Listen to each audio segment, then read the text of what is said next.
कुछ तो हमें पाना ही है। आखिर हम दुनिया में आए, क्या हम जिंदगी ऐसी बर्बाद करने के लिए आए? अब ये सब ज्ञान सहजता जो मैं बता रही हूं, आप देखिएगा कि ये कोई मेरा ज्ञान है, ये तो अनादिकाल से देश में है, चल रहा है। कबीरदास जी ने कहा, ईड़ा पिंगला अनहद नाड़,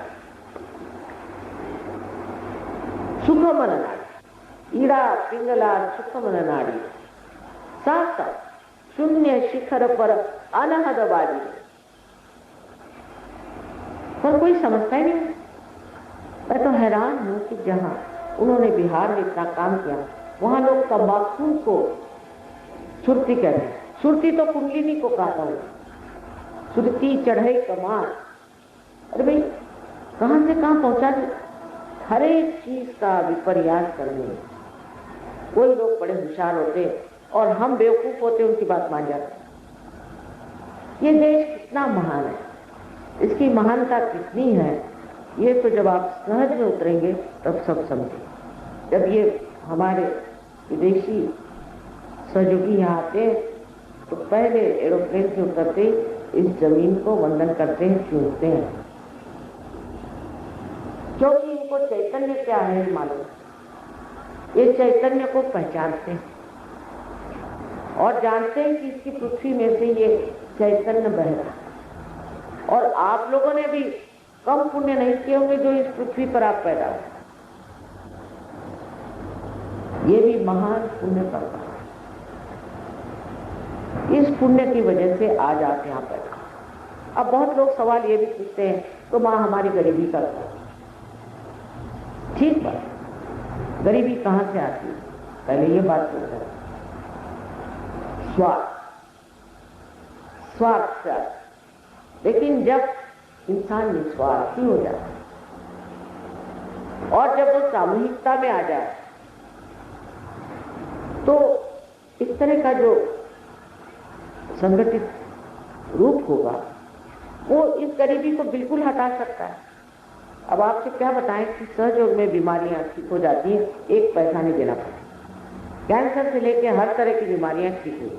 अब कल ही वहां आपने देखा होगा कि एक स्त्री थी, उसको दिखाई नहीं देता था, जाकर उससे कहा, माँ मैं आपके दर्शन के लिए इतने दूर से आई हूँ और मुझे दिखाई नहीं देता। तो मैंने बस उसके सामने एक कैंडल पकड़ा और थोड़ी देर में कहते मुझे सब दिखाई देने लगे। कुछ मैंने नहीं किया, मैंने नहीं किया। उसकी कुंडलिनी जागरूक हो गई और उसने यहाँ पे ऑप्टिक लोब में लाइट डाल दी और वो देखने लगी। एक लड़की थी, गूंगी थी, बोल नहीं सकती थी, उसको ले आया मेरे पास। उसके कान में मैंने कृष्ण का मंत्र कहा और उस मंत्र से वो बोलने लगे। उस वक्त माँ करके मुझे पुकारा और फिर वो बोले लगे। अब ये कोई चमत्कार नहीं है मेरे लिए, कोई भी चमत्कार।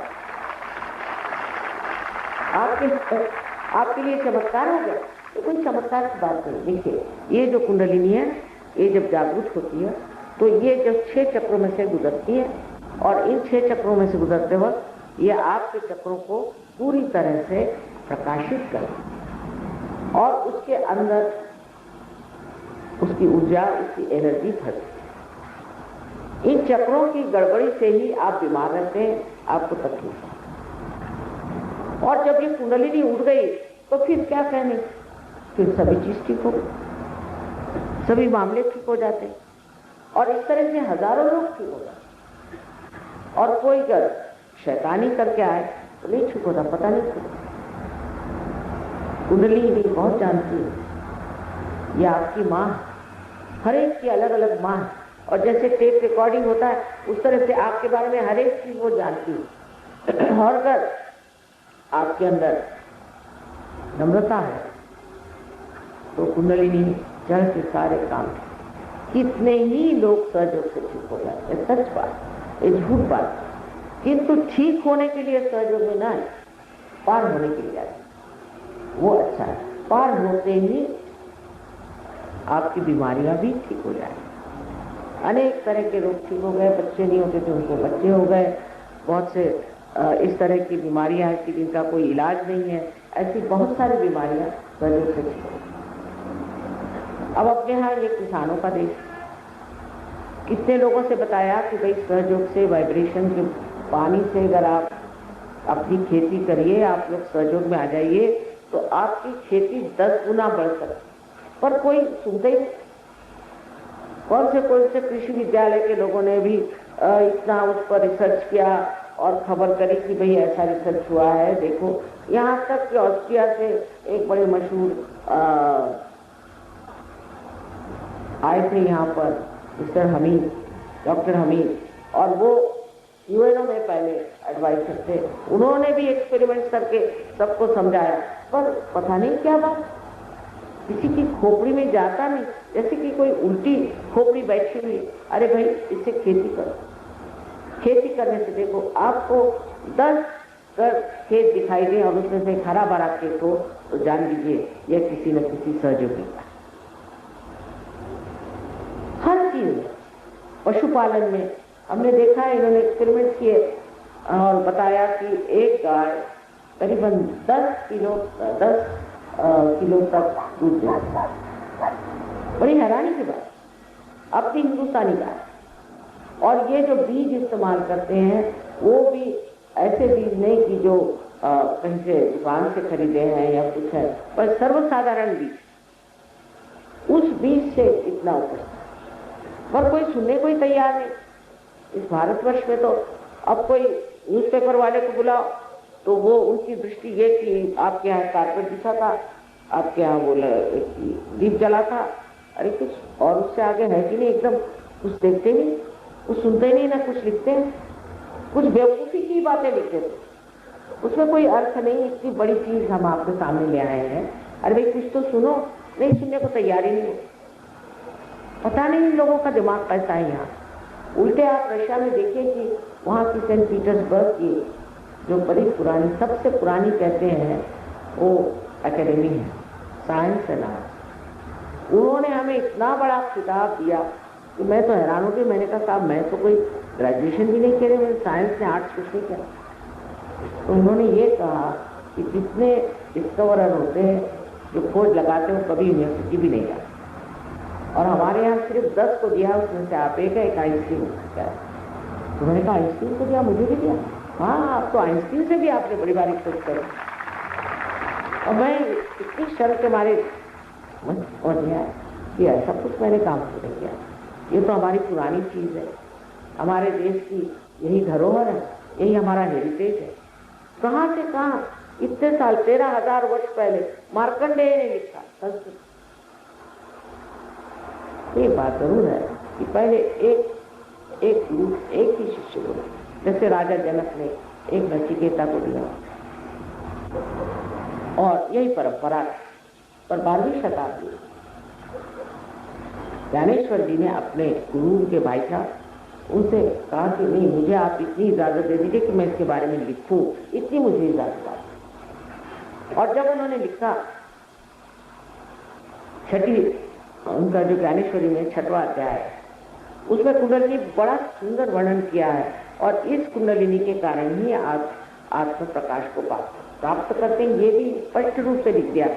तो उस वक्त जो धर्म मार्गदंड थे, उन्होंने कहा ये सब बकवास है, ये निषिद्ध, कोई पढ़ो नहीं, जान लो, और काट दिया। आजकल भी ऐसे बैठे हो, कोई धर्म मार्गदंड है तो कोई और तरह तरह के लोग जो कि अपने को बहुत अक्लमंद समझते, और वो एकदम काट देने की वजह से वो लोग शाही है। पर तो भी एक गुरु के एक शिष्य, नाथपंथियों ने ये कार्य अपने यहाँ 3 तरह के कार्य हुए। उसमें एक वेदों का कार्य हुआ, और वेदांत, और एक भक्ति का कार्य हुआ। लेकिन जो असल कार्य था वो हुआ है नाथपंथियों ने, जिन्होंने कुंडलिनी का जागरण आदि उस पर बहुत कुछ काम। नानक साहब भी जानते थे, बहुत अच्छे से जानते। नामदेव एक दर्जी था, हिंदुस्तान का, हिंदुस्तान में दर्जी की क्या है, कोई बड़ी बारी तो विद्वत्ता नहीं मानी जाती। एक साधारण दर्जी, और उसकी नौकरानी भी बड़ी भारी पहुंची हुई जनाबाई, ये गए मिलने एक कुम्हार से, उसका नाम था गोरा। वो कुम्हार वो अपने पांव से मिट्टी तोड़ रहा, उसको देख करके नामदेव एकदम हठा, शानदार लोग, शानदार लोग। और उन्होंने क्या कहा, मराठी में कहा, निर्गुणाच्या बेटी आलो सगुणा। मैं तो निर्गुण को, निराकार को मिलने आया था, तो तू तो सगुण में खड़ा। ऐसी बात कौन करे? कौन ऐसी बड़ी बात दूसरे के लिए कह सकता है? हिंदुस्तानी अगर एक दूसरों को मिले तो गाली न दे तो भी शुभ समझिए, लेकिन एक संत दूसरे संत को देख के क्या कहता कि तू तो साकार में निराकार खड़ा हुआ। फिर वो गए पंजाब में नानक साहब ने पहचान लिया, तो बहुत बड़ी हस्ती थी। उन्होंने उनको कहा कि ठीक है, आप पंजाबी सीखिए और पंजाबी में लिखिए, और इतनी बड़ी किताब लिखी है उन्होंने पंजाबी में, और गुरु ग्रंथ साहब में भी उनके बहुत से। अब ये पहचान, ये समझ, ये सिर्फ संतों को ही आ सकता। ये आंख और ये सूक्ष्म दृष्टि, ये सिर्फ संतों का। सहज के बाद इतना परिवर्तन इंसान में हो जाता है।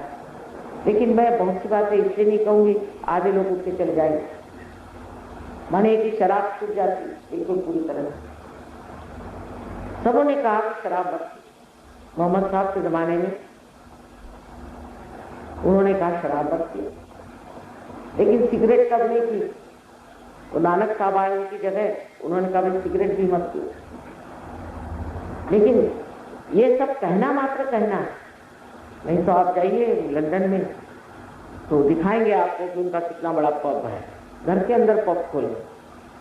ऐसे तो अंग्रेज भी नहीं करते, वो भी कहीं अलमारियों में रखते हैं, पर ये तो सामने जाइए तो पब।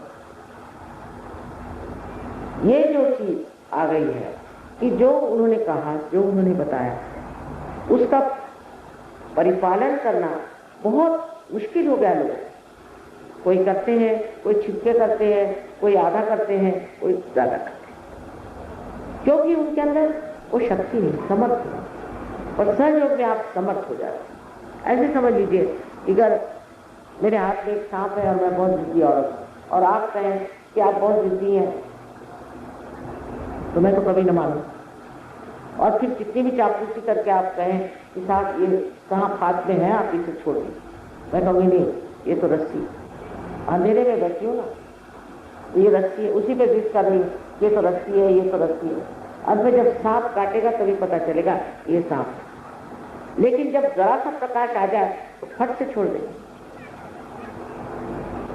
फट से चीज छूट जाती। इसी तरह से जो हमारे अंदर हमें नाश करने वाली जो चीजें बैठ गई, वो पूरी तरह से मनुष्य एकदम स्वच्छ।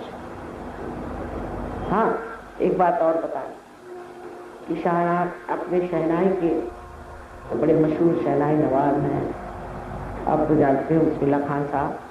वो एक बार आए थे हमारे यहाँ प्रोग्राम में, तो देखने लगे सब सहयोगी बैठे हुए हैं,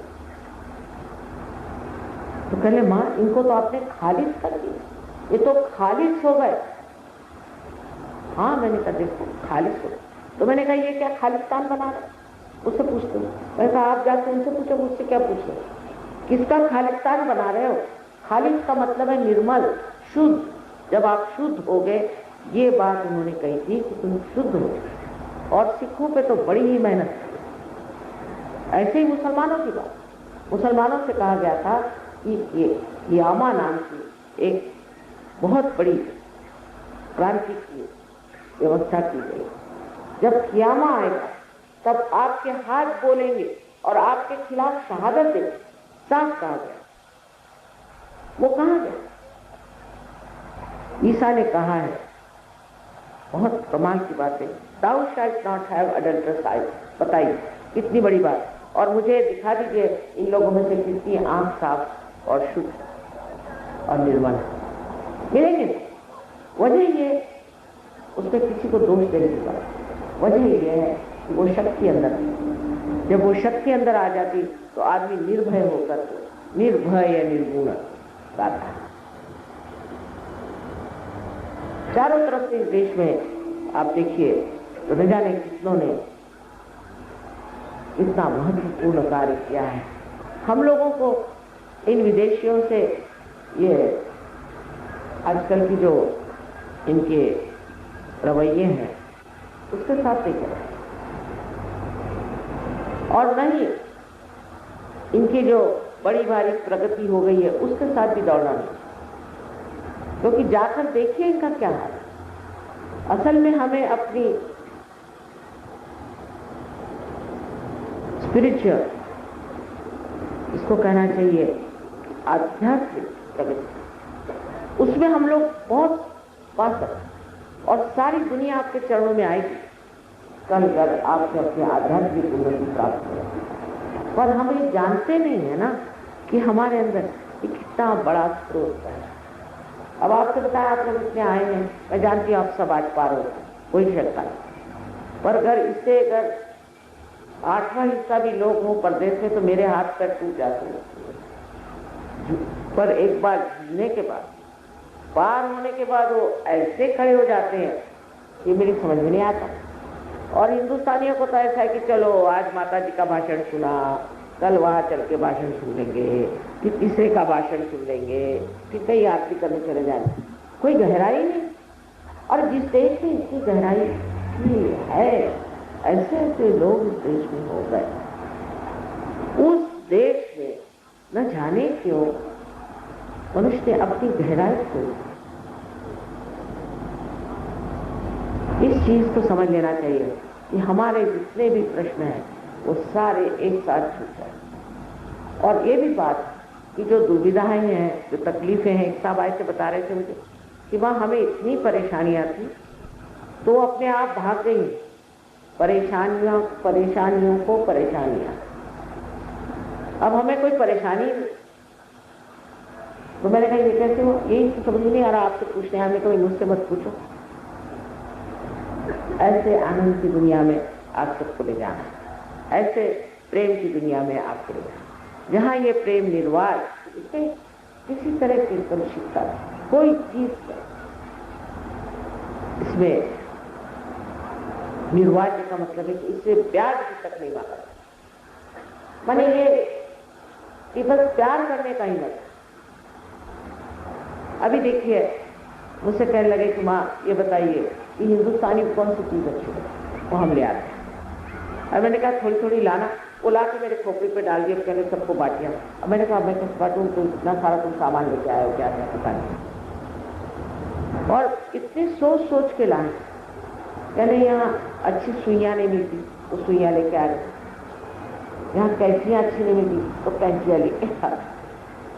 बताइए इतना सोच विचार प्यार। और पाती में इस तरह की है, अभी इनका टूर होने वाला है, 400 से 500 आदमी जहाँ रह रहे हैं, इतने बढ़िया मकानों में रहते हैं, मोटरें हैं, सब कुछ है, बड़े आनंद से रहे। पूछे कैसे, वाह वाह बहुत आनंद, हिंदुस्तान में तो बहुत ही आनंद। अभी क्या बात क्या है, इनको आत्मा का आनंद चाहिए, शरीर का नहीं। और हिंदुस्तानी है वो कहेंगे हमें अटैच बात चाहिए, ये ऐसा नहीं करें। हिंदुस्तानी की तो और भी कमाल, इनका आश्रम हमने बनाया गणपतिपुणे में, तो हिंदुस्तानी कहते कि हमको वेस्टर्न बाथरूम चाहिए, और ये कहते कि हमें तो हिंदुस्तानी चाहिए तो बहुत साफ हो। अब बताओ ये कैसे हो गया, ये लोग कैसे बदल गए, इनके विचार कैसे बदल चुके, ये सब कुछ कैसे समझने लगे। ये प्यारे हैं, और यहाँ भी जो सहयोगी है बहुत प्यारे, बहुत बढ़िया। बताइए हिंदुस्तानी आदमी एकदम ऑनेस्ट हो जाए, आपने सुना है कहीं, एकदम 100%।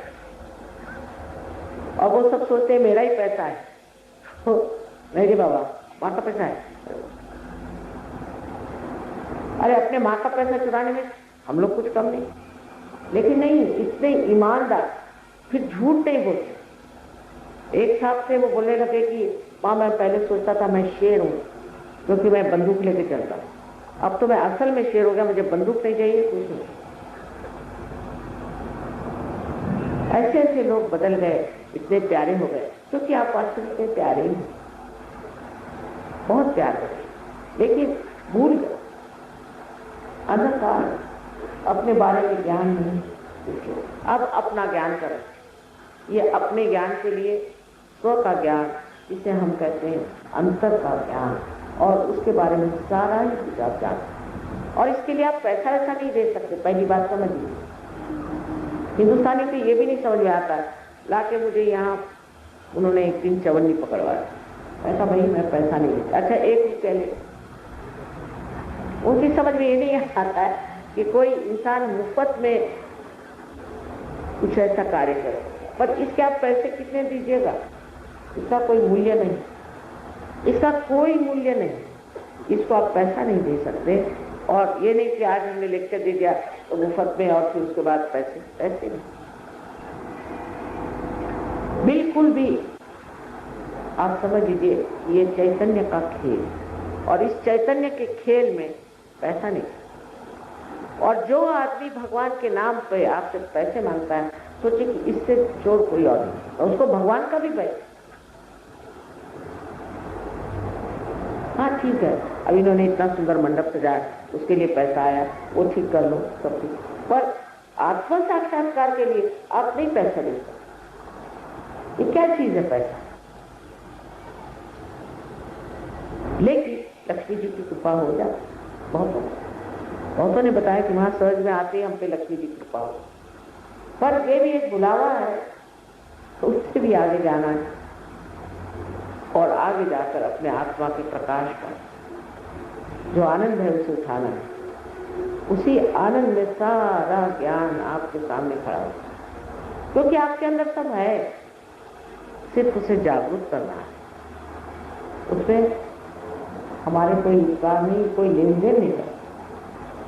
यह आपका अधिकार, इसको हम दे रहे हैं, यह आप ही का अधिकार है, और इसे आप प्राप्त करें। इसके लिए कोई उपकार मानने की जरूरत नहीं, किंतु अपने को जरूर समझे कि हमने ये चीज पाई किया,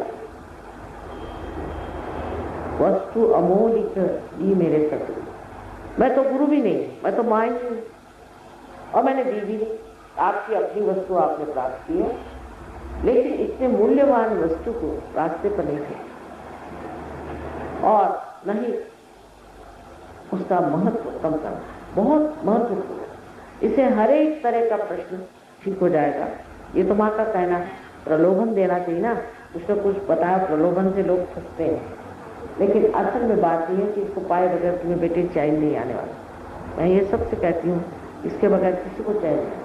और इस देश का भविष्य यह है कि यहाँ अनेक सहयोगी होने वाले, अनेक। और फिर देखिए, लोग बहुत पूछते हैं माता जी हमारे देश का क्या भविष्य, मैंने कहा बहुत उज्जवल। इस पर यह है कि आज यहाँ आत्म साक्षात्कार को प्राप्त करने के बाद आप लोग इस पर मेहनत करें। कभी कभी कनेक्शन लूज हो जाता है, वो ठीक है, उसके लिए यहाँ सेंटर है। और दूसरी बात आप समझ लीजिए कि ये एक सामूहिक व्यवस्था, एक ये सामूहिक व्यवस्था, ये कोई ऐसी चीज नहीं कि आप अपने घर में या बैठे हुए सहयोग करें, वो भी करना है, लेकिन सबके साथ मिलना है। जैसे कि एक नागपुर कट जाए तो वो तो नहीं बढ़ता। अगर आप इस संगठित सामूहिक चेतना से चेतित इस एकमेव शरीर के अंग प्रत्यंग बन जाए तो फिर कोई सवाल ही नहीं उठता। और आप हैरान हो तो जिस तरह से लोग आपकी मदद करें। यहाँ किसी को कुछ बीमारी होगी तो जर्मनी से वो दौड़े आ, किसी को भी खबर कर दीजिए, भाई देखो ये बात, हाँ था वो वहाँ पे बैठे हैं, उनको खबर करिए माँ, वो जानते हैं, वो आ जाएंगे। सारी दुनिया आपके साथ, सारी दुनिया में आपके असली रिश्तेदार। यही कहूंगी, ज्ञानेश्वर जी ने कहा है कि ऐसा दिन आने वाला है जब ऐसे लोग आएंगे और ऐसा ऐसा काम होगा। और गुरु ग्रंथ साहब में भी बड़ा सुंदर वर्णन है, सब जगह इसका वर्णन है।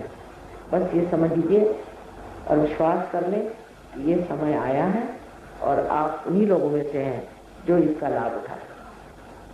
सबको अनंत आशीर्वाद। नहीं, let her go back, I think. Let her go outside a little bit, otherwise she might get another attack. Slowly. अभी ठीक हो जाएगी। अब सबको डिस्टर्ब तो नहीं करना चाहिए। जैसी आपकी बेटी है ना, मेरी भी बेटी, आप चिंता छोड़ो, उठा के ले जाइए। आप सबके लिए कहना है कि जिसको जो भी तकलीफ हो, आप कृपया मुझे चिट्ठी लिखकर दे दीजिए, अभी हमें ये तकलीफ है या ये परेशानी है, और उसके बाद आप मंदिर में आए। यहाँ जहाँ तहाँ हमारे सेंटर हैं और सब लोग आपको ठीक करते हैं, ऐसी कोई बात नहीं। तो आप सब ठीक हो जाएगी, और होते ही हैं लोग, लेकिन आप आएंगे ही कुदरत से होगा। अभी यहाँ दूसरा काम कर रहे हैं। हाँ, बैठ जाइए, कोई बात नहीं। मेरा भी स्थिति खराब हो जाता, क्या करें।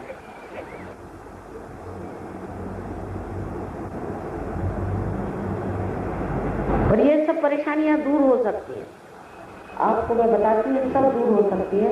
आप थोड़ी सी मेहनत करें।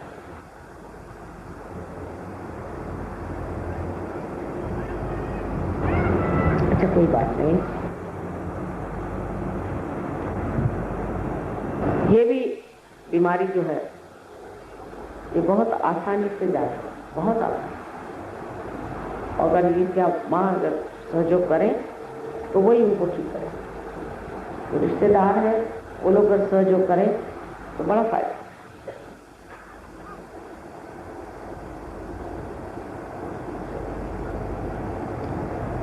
अब फिर से कहती हूँ मैं कि जिनको आत्म साक्षात्कार लेना है वो लोग सब जाए, और जिनको नहीं लेना है वो कृपया चले जाएं तो अच्छा। और कोई नहीं, 10 मिनट की बात, हिंदुस्तानियों के लिए